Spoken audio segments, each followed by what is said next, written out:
Hello mga ka-people, magandang madaling araw. Nag-prepare ako ng almusal ng aking iho.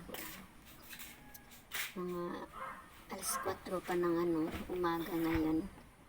Yan yung nag-iisang itlog.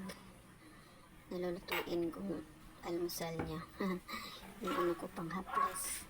Saka yung kunting bahaw ay aking isasangag. Yung rip namin nasira, nilalagyan ko na lang ng condiments. Ako nilalagay mantika, tuyo, kung mga ano-ano pa.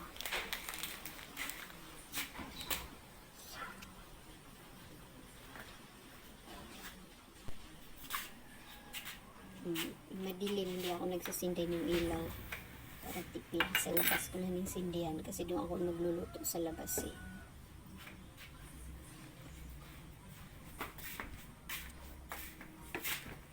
Dilim. Hello.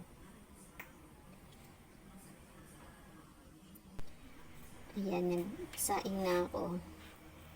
Tapos yung sinaing ko ay nilalagyan ko ng dahon ng saging sa ibabaw kasi sumisingaw eh. Hindi kasi niya kasukat yung takip. Iba yung takip niya. Takip ng kasirola. Tapos yan uling. Uling ang gamit ko sa pagluluto. Tapos nilalagyan ko niyan para hindi masunog habang pinapainin ko. Kasi hindi pa masyadong luto. Ayan na, yung sinangag. Nilalagyan ko ng dahon ng sibuyas. So mamaya makikita nyo. Huli na yung huli na yung huli na yung paggisa ko ng bawang. Tinatamad ako sa pag-iibig ko. Hindi ko tinatanggal yun.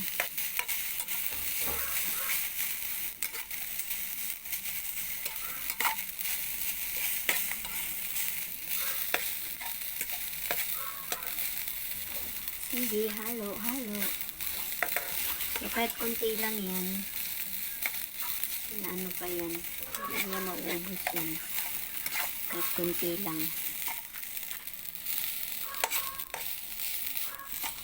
Meron pang naghuhugas sa lababo. Ayan yung sinasabi ko. Saka pa yan nagisa ng bawang. Tapos mayroon pang naghuhugas doon. Ingay. Sobo talaga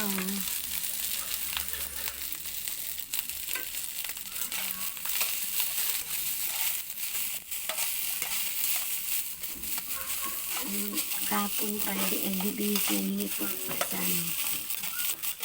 school.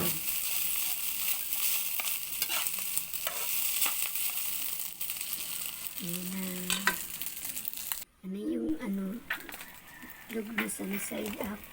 Basag ang dilaw. Pero sige lang. Tapos yan, nagpinasulan pa.